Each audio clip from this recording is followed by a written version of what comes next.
اللہم صلی علی محمد وعلی محمد۔ السلام علیکم ناظرین، نبی کریم صلی اللہ علیہ وآلہ وسلم نے کبھی عورت کو بوجھ نہیں سمجھا، نہ کمزور نہ کمتر، بلکہ آپ صلی اللہ علیہ وآلہ وسلم نے فرمایا تم میں سب سے بہتر وہ ہے جو اپنے گھر والوں کے لیے بہتر ہو۔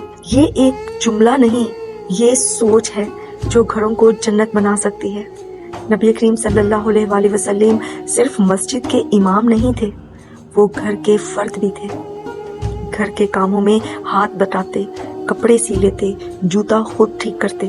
یہ عمل ہمیں یہ سکھاتا ہے کہ محبت لفظوں سے نہیں، رویے سے ظاہر ہوتی ہے۔ ناظرین، نبی کریم صلی اللہ علیہ وآلہ وسلم نے کبھی عورت کو اونچی آواز میں جواب نہیں دیا، کبھی اس کی بات کو حقیر نہیں سمجھا۔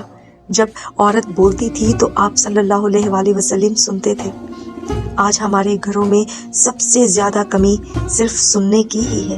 ناظرین، نبی کریم صلی اللہ علیہ وآلہ وسلم بیٹیوں کے لیے رحمت تھے۔